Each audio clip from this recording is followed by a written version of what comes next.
The message arrived on a Tuesday, a simple, repeating pattern of pulses from a star system 30 light-years away.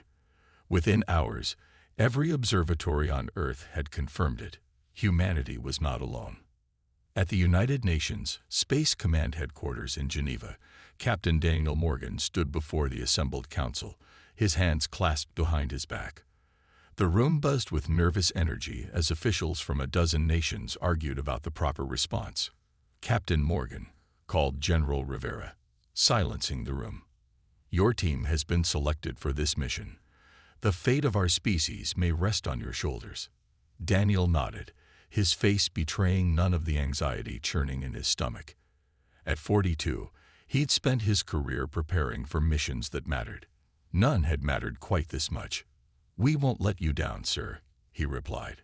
3 days later, Daniel boarded the EDS Venture alongside his carefully selected crew. Dr. Olivia Brooks, a brilliant senolinguist with kind eyes and a quick mind, would be essential for communication. William Carter, a cultural specialist whose easy smile hid a photographic memory, would help navigate the inevitable misunderstandings. "Ready for history, Captain?" Olivia asked as they strapped into their acceleration chairs. Daniel managed a small smile. "Let's just focus on coming back alive." The Venture broke orbit with little fanfare. Earth had agreed to keep the mission classified, fearing public panic. Only a few hundred people knew humanity was about to meet its cosmic neighbors. The journey to the designated meeting point took 3 weeks. The aliens, who called themselves the Vordari, had provided coordinates in a binary system without planets, a neutral location. "Approaching coordinates," announced Helen Weiss, the pilot. Her fingers danced across the controls as the ship decelerated. "Sensors detecting a vessel. It's big." On the view screen, a ship appeared against the backdrop of twin stars. It resembled a dark crystal, with faceted surfaces that absorbed rather than reflected light. The alien vessel dwarfed the Venture, making their most advanced spacecraft look like a toy. "They're hailing us," said Olivia, her translator program ready. "Basic mathematical language, just as we practiced." Daniel took a deep breath, opened the channel. The screen flickered, revealing the first aliens humanity had ever seen. The Vordari stood nearly 7 feet tall, with iridescent blue skin that seemed to shift in the light. Their eyes, 4 of them, arranged in a diamond pattern, blinked independently as they studied the humans. "Greetings, children of Earth," came the translated voice, deep and melodic. "We are the Vordari delegation. Your species has been observed and deemed ready for contact." Daniel stood straighter. "I am Captain Daniel Morgan of Earth. We come in peace and friendship." The lead Vordari tilted its elongated head. "Peace is preferable to chaos. Friendship must be earned. Your species has potential, though you are very young." The conversation continued for hours as basic protocols were established. The Vordari spoke with the confidence of beings who had traveled between stars for millennia. They mentioned other species, alliances, and conflicts that spanned galaxies, concepts that made Earth's problems seem insignificant. As the initial meeting concluded, the Vordari extended an invitation. "We would be honored to host your delegation on our homeworld. There is much to discuss." Daniel exchanged glances with his team before responding. "We accept your invitation." That night, as the Venture followed the Vordari ship through the void, Daniel stood alone in the observation room. Earth was invisible at this distance, just one more speck of light among billions. They were truly on their own now, carrying the hopes and fears of their entire species.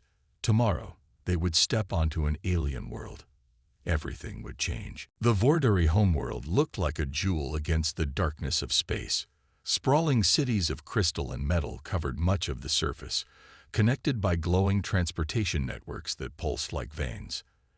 As Daniel led his team down the ramp of the Venture, he fought to keep his expression neutral.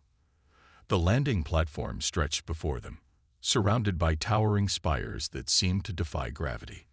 Dozens of Vordari stood in perfect rows, their blue skin shimmering under the light of their red sun. "Welcome to Vord Prime," announced Kreltar, their primary diplomatic contact. "Few species have been granted this honor." "We're grateful for the invitation," Daniel replied, feeling small beside the towering alien. The Vordari guided them through a city that made Earth's greatest metropolises look primitive. Vehicles moved silently through the air, while citizens communicated through implanted devices. Everything operated with flawless efficiency. "Our civilization has existed for 12,000 of your years," Kreltar explained as they entered a vast domed building. "We have eliminated disease, poverty, and most forms of conflict." "Impressive," William said, making notes on his tablet. "How did your society achieve such harmony?" "By embracing pure reason," replied a female Vordari named Selva. "We abandoned superstition and emotional governance in favor of logic and science." The humans were escorted to a circular chamber where several high-ranking Vordari waited. A formal dinner had been prepared, with food specially analyzed to be compatible with human biology. As they ate, Dr. Brooks attempted to establish cultural connections. "On Earth, we have thousands of different myths and legends that helped shape our civilizations. Do the Vordari have similar stories?" The aliens exchanged glances, and Daniel noticed a subtle change in their body language. "We once did," Kreltar admitted. "Before our enlightenment, our ancestors believed in powerful beings and supernatural forces." His four eyes blinked in sequence, which Daniel had learned indicated amusement. "Such fantasies are for children and primitive species." William leaned forward. "Even our most advanced nations still honor these stories. They contain important lessons about courage, sacrifice, and morality." Selva made a trilling sound that the translator couldn't interpret. "You believe your heroes actually walked on water or slew monsters. How charming." Daniel felt his face grow warm, but maintained his diplomatic composure.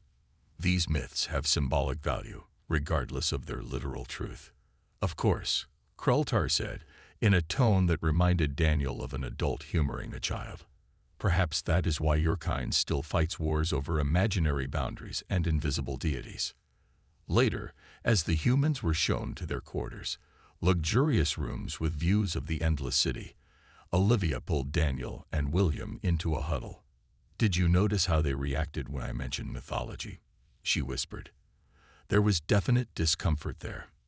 William nodded. "They're hiding something. A society this old must have cultural foundations they're not sharing." "I'm more concerned about their attitude," Daniel said. "They see us as primitive." That's not a good starting point for equal relations. The next morning, they were given a tour of Vordari research facilities. The aliens proudly displayed technology centuries beyond Earth's capabilities, energy sources that could power entire continents, medical advances that could extend life indefinitely, and weapons that could destroy planets. "We share this knowledge with trusted allies," Kreltar explained. "Those who proved themselves worthy." Daniel caught the implication. The Vordari weren't looking for equals. They were evaluating humans as potential servants. As they passed through a restricted area, William noticed ancient symbols carved into a sealed doorway. When he asked about them, their guides quickly redirected the conversation. That night, as Daniel stared out at the alien cityscape, he couldn't shake the feeling that beneath the Vordari's perfect facade lay secrets they didn't want humans to discover, secrets that might be crucial to Earth's future. On the third day of their visit, the human delegation was escorted to the Vordari High Council chamber. The room was a perfect dome, with 7 tall aliens seated on elevated platforms around its perimeter. Daniel noted the clear hierarchy. This wasn't a meeting of equals. "Captain Morgan," began the eldest Vordari, her skin a deeper blue than the others. "I am Supreme Elder Nixthul. We have evaluated your species and find potential for alliance." Daniel bowed slightly. "We're honored. Earth looks forward to peaceful exchange of knowledge and culture." Nixthul's 4 eyes blinked in unison. "Peace requires strength. The universe is not kind to the unprepared." Projected images appeared in the center of the room. Strange ships with organic-looking hulls, unlike the geometric precision of Vordari vessels. "The Krell," said Nixthul, her voice hardening. "For millennia, they have threatened our expansion. They destroy worlds that refuse to submit to their primitive beliefs." Daniel studied the images carefully. "These Krell, they are currently threatening Earth." "Not yet," replied Kreltar, standing beside the elder. "But they will come. They always do." Olivia stepped forward. What exactly would an alliance entail? The terms became clear as the meeting progressed. The Vordari would provide limited technology and protection. In exchange, Earth would supply resources and military support against the Krell. The proposed agreement granted Vordari ships unrestricted access to Earth's solar system. "These terms seem one-sided," Daniel said carefully. "Earth would essentially become a military outpost for your war." The temperature in the room seemed to drop. "You misunderstand," said Nixthul. "We offer salvation. The Krell do not negotiate. They consume." William cleared his throat. "We've seen no evidence of these Krell beyond your projections. Perhaps if we could communicate with them directly." "Impossible." The outburst came from a younger council member. "The Krell cannot be reasoned with. Their minds are clouded by ancient superstitions." Daniel noticed the passion behind these words, the first real emotion he'd seen from the typically reserved Vordari. "We'll need time to consider your proposal," Daniel replied diplomatically. "Our authority extends only to information gathering, not binding agreements." That evening, as the humans gathered in their quarters, William shared his concerns. Their description of the Krell keeps changing. First, they're destroyers, then they're primitive believers. Something doesn't add up. Olivia nodded, lowering her voice. "I've been monitoring their communications network. My translator caught fragments about resource acquisition and compliance protocols regarding Earth." Daniel paced the room. "They're hiding something. Have you noticed how they avoid questions about other species in their alliance?" "Actually," William said, "I asked one of the technicians about their allies. She mentioned 3 species by name: the Lonteri, Vex, and Drell. When I researched them in the database they gave us, all 3 were listed as protected associates, not allies." "Protected associates," Daniel frowned. "Sounds like a nice way of saying subordinates." Their conversation was interrupted by a soft chime. The room's communication panel activated, showing Kreltar. "Captain, the Council requests your presence. Alone." The meeting room was smaller this time, with only Nixthul and 2 other elders present. "Captain," Nixthul began without preamble, "your hesitation concerns us. The Krell threat grows daily." "My people value independence," Daniel replied. "Your terms would make Earth dependent on Vordari protection." Nixthul's expression hardened. "Independence is an illusion in this galaxy. The strong protect the weak. The weak serve the strong. This is natural order. That's not alliance. That's subjugation. Call it what you wish." Nixthul gestured, and a holographic map appeared showing Earth's solar system. "Your world has resources we need. The Krell are advancing. These are facts, not negotiations." As Daniel left the meeting, he tried to contact the Venture, planning to warn Earth about the Vordari's true intentions. His communication device returned only static. When he reached their quarters, he found Olivia and William with grim expressions. "They've blocked all our communications," Olivia said, "and there are guards outside, for our protection." Daniel looked out the window at the beautiful alien city. They were prisoners now, and Earth had no idea of the danger approaching. 3 days had passed since Daniel and his team became honored guests of the Vordari. Their luxurious quarters had transformed into a gilded cage, with guards posted at every exit for their safety. "They're getting impatient," Daniel said, keeping his voice low. "Yesterday, Kreltar suggested that if I don't agree to their terms soon, they might need to speak with more receptive Earth representatives." Olivia looked up from the Vordari tablet she'd been studying. "That sounds like a threat to replace you, or worse." We need to find leverage, William said. He had spent hours examining the cultural database they'd been given, searching for inconsistencies. These Krell they keep warning us about, I've found almost nothing concrete about them, just vague mentions of conflict. A soft tapping at their door interrupted them. Daniel motioned for the others to stay back as he approached cautiously. Instead of a guard, a slender Vordari with pale blue skin stood in the hallway. The alien's 4 eyes darted nervously in different directions. I am Zeth, the Vordari whispered. Medical researcher. Please, I must speak with you. Daniel hesitated, then stepped aside.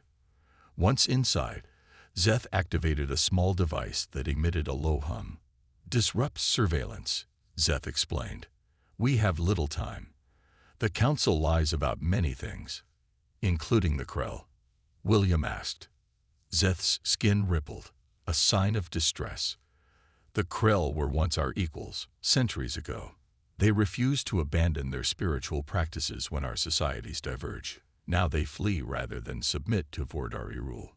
So they're not aggressors, Daniel said, his suspicions confirmed. No, but they possess something the elders want desperately. Zeth's voice dropped even lower. Artifacts from before our recorded history. Objects of power the Council denies exist. Olivia stepped forward.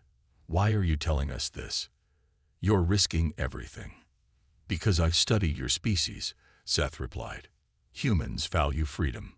Most protected associates of the Vordari do not understand what they lose until too late. How many other species have they conquered? Daniel asked. 17 currently serve the expansion. Earth would be the 18th. William's face paled. And they just surrender. The Vordari offer protection, then create dependence. Resources are extracted, resistance is punished. Within generations, most forget they were ever free. Daniel clenched his fists. We need to warn Earth. Impossible through normal channels, Zeth said. But I work in the archive facility. There is an ancient communication network the Council has forgotten. It might reach your ship. Zeth pulled out a crystal data key. This contains restricted historical files, the true history of Vordari expansion, and their conflict with the Krell. It also shows the location of a Krell outpost in this system. Daniel took the crystal. Why help us? You're betraying your people. I'm saving them, Zeth replied with surprising intensity. The elders have led us away from our true path. The ancient texts speak of harmony between species, not dominance. A noise in the hallway made Zeth stiffen. I must go. Tomorrow, request a cultural tour of the archives. I will arrange access to the Forgotten Network. After Zeth left, the 3 humans gathered around the crystal data key. Should we trust him? Olivia asked. We don't have much choice, Daniel replied. But before we make any moves, let's see what's on this crystal. William connected it to their tablet. The screen filled with Vordari text and images, maps of conquered worlds, strategic plans for Earth's occupation, and diagrams of something called the harvesting. But most disturbing were images of the Krell. Far from the monstrous creatures the Council had described, they appeared peaceful, their strange organic ships designed for escape rather than attack. They've been lying about everything, Daniel said grimly. And if we don't act soon, Earth will become just another resource in their empire. That night, as the others slept, Daniel studied the star charts on the crystal. Their only hope might be reaching the Krell before the Vordari realized what they knew. The archives of Vord Prime stretched underground for miles, a vast labyrinth of knowledge collected over thousands of years. Daniel, Olivia, and William followed their guide.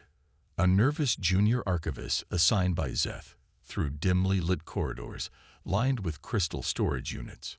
The public archives contain approved historical records, the guide explained, glancing frequently over her shoulder. Zeth has granted you access to Section 12B, which houses pre-unification cultural artifacts. How old are these records? Olivia asked casually, though her heart raced with anticipation. Some date back 9,000 cycles, before the Great Rationalization. The guide replied. Few Vordares study such primitive materials now. They entered a large circular chamber with a central console surrounded by shelves of crystal tablets. The guide activated the system and hurried toward the exit. Zeth will arrive in 30 minutes to escort you back. Please do not leave this section. She paused at the doorway. And be careful what you awaken here. Before they could question her cryptic warning, she was gone. Let's work fast, Daniel said. William, start looking for anything about these speakers Zeth mentioned. Olivia, focus on the earliest historical accounts of the Krell. The ancient interface was complex, but Olivia's linguistic skills helped them navigate the system. She quickly found references to early Vordari-Krell relations. Listen to this, she said, reading from a glowing tablet. The Krell masters shared wisdom of the beyond voice, but our people refused their guidance, claiming reason alone would lead us to ascension. She looked up. This doesn't sound like the Krell were enemies at all. They were teachers. William called from across the room. I found something called the Speaking Records. It's heavily restricted, but Zeth's access code is working. The central console illuminated with images of strange symbols, spiraling patterns unlike standard Vordari script. As William touched the display, the symbols began to pulse with soft light. It's some kind of poetry, he said, face illuminated by the glow, or maybe religious text. The translation is difficult, but it keeps mentioning beings called those who speak creation. Daniel joined him, studying the flowing script. What were they speaking? According to this, William said slowly, they spoke the language that shaped reality itself. The Vordari once believed certain words, spoken by those with the gift, could alter the physical world. Olivia's eyes widened, like our myths of magic spells or divine commands. Let there be light. Exactly, William nodded. But the Vordari considered this science, not magic.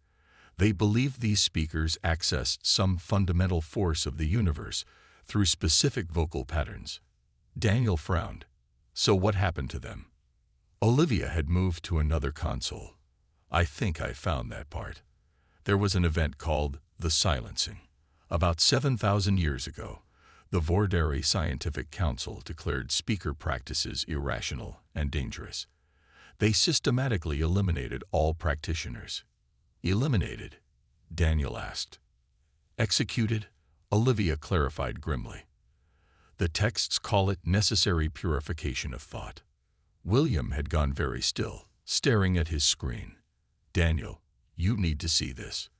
The display showed an ancient Vordari painting. In it, tall figures with multiple eyes stood beside smaller beings with only 2 eyes and varied skin tones. Those look like, Daniel began. Humans, William finished, or something very similar. And look at the title. The Last Speakers Depart. Olivia joined them, her face pale. According to this text, when the Vordari began hunting speakers, some fled with the Krell. The Vordari have been pursuing them ever since, eliminating any species that might harbor speaker abilities. And now they've found us, Daniel said softly. The door slid open, and Zeth hurried in. You must leave immediately. The council knows you've accessed restricted files. Zeth, Daniel said urgently, these speakers, could humans have the same ability? The Vordari's 4 eyes focused on Daniel with sudden intensity. The council fears exactly that. Why else would they be so eager to control your species? The ancient texts contain a prophecy that new speakers would emerge from the stars. Alarms began to sound throughout the facility. We've run out of time, Zeth said. Follow me. The old communication network is this way. As they hurried from the chamber, Daniel glanced back at the ancient images. Something about the strange symbols resonated within him, as if they were words on the tip of his tongue, waiting to be spoken. Red lights pulsed through the archive corridors as the alarm continued its piercing wail. Zeth led the humans through a maze of narrow passages, away from the main halls where guards would be searching. The old network terminal is in the deepest level, Zeth explained, moving with surprising speed. It was built before modern surveillance systems. They descended a spiraling ramp that seemed ancient compared to the sleek technology above. The walls here were carved stone rather than the crystalline material of the upper levels. "How much farther?" Daniel asked, glancing behind them. "2 more levels," Zeth replied. "We must." A harsh voice echoed from an intersecting corridor. "Stop," by order of the High Council. 3 Vorderi security officers blocked their path, weapons drawn. Their ceremonial armor now looked far more functional than decorative. "Researcher Zeth, you are charged with treason," the lead guard announced. "Surrender the humans immediately." Daniel stepped slightly in front of his team, mind racing for options. The guards were between them and their destination, and none of the humans were armed. "These are honored guests of the council," Zeth said, attempting to sound authoritative despite his trembling voice. "I am escorting them on approved research." "Lies," hissed the guard. "The council has ordered their immediate detention. Step aside." William touched Daniel's arm and whispered, "The symbols from the archive. Remember what they said about speaker words." Daniel nodded slightly. It was desperate, possibly foolish, but they had no other options. He stepped forward and began to speak, reciting from memory the strange phrases they had seen in the ancient texts. The words felt odd on his tongue, with sounds humans weren't designed to make, but something about them flowed naturally. "Vashnarath Kiltorum Sef." The effect was instantaneous. The guards froze, their 4 eyes widening in unmistakable fear. "Silence," the lead guard shouted, raising his weapon. "Those words are forbidden." Daniel continued, his voice growing stronger. "Melkathar Vishnu Sarak Tol." The walls around them began to vibrate. Dust fell from the ceiling as ancient systems, dormant for millennia, stirred to life. "He speaks the old tongue," one guard whispered in horror. The lead guard fired his weapon, but the energy pulse dissipated before reaching Daniel, absorbed by the now glowing patterns on the walls. "Run," Zeth shouted, pulling them toward a side passage that had appeared in the previously solid wall. They sprinted through the opening, hearing the confused shouts of the guards behind them. The passage sealed itself after they passed, ancient security protocols responding to the speaker words. "What just happened?" Olivia gasped as they continued running. The facility recognized the activation sequence. Zeth explained, awe in his voice. The archives were built by speakers, with defenses that respond to their commands. "I just repeated what we saw," Daniel said, equally shocked. "I didn't think it would actually work." They reached a small chamber dominated by an old but elegant console. Unlike the modern Vorderi technology, this device seemed almost organic, with flowing lines and surfaces that responded to touch. "The network terminal," Zeth said. "Hurry, the guards will find another way down." William immediately began working with the unfamiliar interface. "I think I can send a narrow beam transmission to the Venture, if they're monitoring for our signal." A deep rumble shook the facility. Alarms changed tone, becoming more urgent. "They're initiating lockdown protocols," Zeth said nervously. "We have minutes at most." Olivia helped William navigate the ancient system while Daniel kept watch at the entrance. The terminal hummed to life, projecting a 3-dimensional map of nearby space. There, William pointed to a small cluster of signals at the edge of the system. "That must be the Krell outpost Zeth mentioned." "Message sent," Olivia announced. Short but clear, warning Earth and requesting extraction. Another rumble, closer this time. The lights flickered. "They're overriding the ancient systems," Zeth warned. "We need to move." "Where to?" Daniel asked. "We're trapped down here." Zeth touched a sequence of symbols on the wall. "Not trapped. The old network has transport capabilities. I can send you to the outskirts of the city. From there, we must find a way off-world." As the chamber entrance began to glow with approaching energy weapons, Zeth activated the final sequence. The room filled with shimmering light, and Daniel felt the floor dissolve beneath him. His last thought before they were transported was of the strange words he had spoken, and why they had felt so natural on his human tongue. Reality reassembled itself around them as the transport beam faded. Daniel, Olivia, William, and Zeth found themselves in a small clearing surrounded by strange silver-leaf trees at the city's edge. "We made it," Olivia gasped, steadying herself against a tree trunk. "Not for long," Zeth warned, pointing toward the city skyline where ships were already launching. "They'll scan for us. We need to reach the mountains before they organize a proper search." They ran through the alien forest, the red sun of Ford Prime setting behind distant peaks. After an hour of hard travel, they reached a rocky outcrop that offered some shelter. "The Krell outpost should be sending retrieval," Zeth said between labored breaths, "if they received our transmission." Daniel looked up at the darkening sky. "How will they find us through Vordari defenses?" "The old network disrupted their systems temporarily," Zeth explained, "but it won't last." As night fell, they saw more search vessels crisscrossing the sky. The Vordari were closing in. "Daniel," William said quietly, "those words you spoke in the archive. I've been thinking about the texts we saw. The speakers weren't just using a special language. They were channeling something through themselves."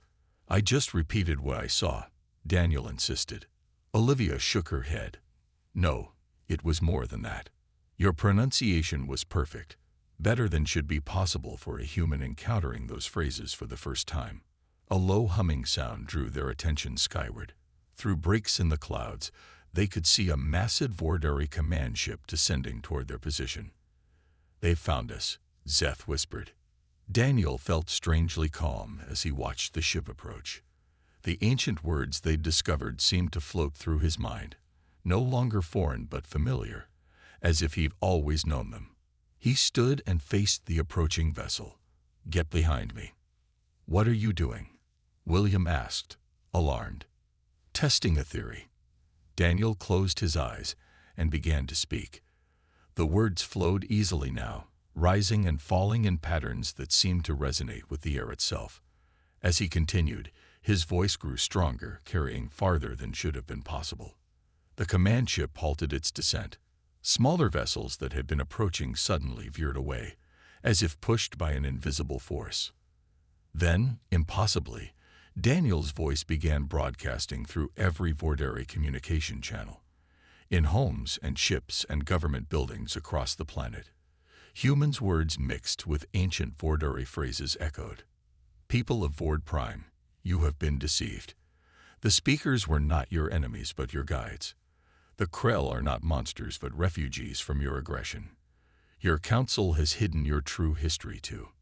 In the command ship above, the Supreme Elder Nixthul watched in horror as her crew removed their communication devices, only to find the voice continuing directly in their minds. "A speaker," she whispered. "On the ground." Daniel continued, unaware that his words were reaching the entire planet.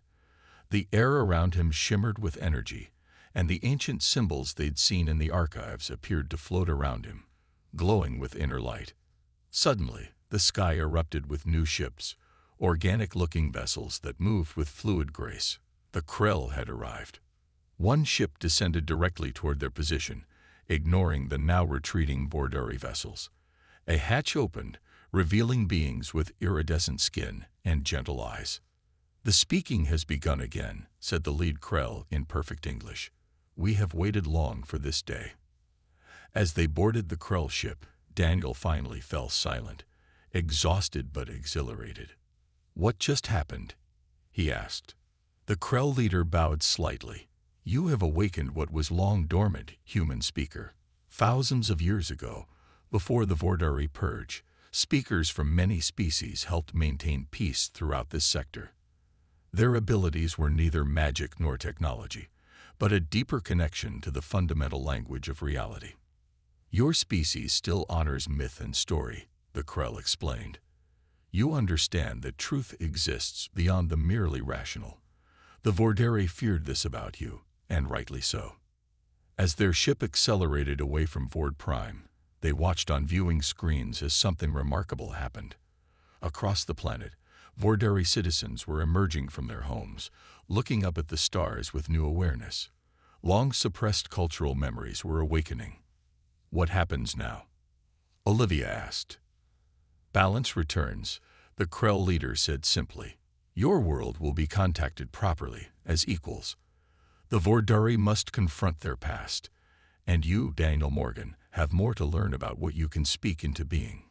Daniel looked out at the stars, thinking of Earth and the myths that had shaped human civilization.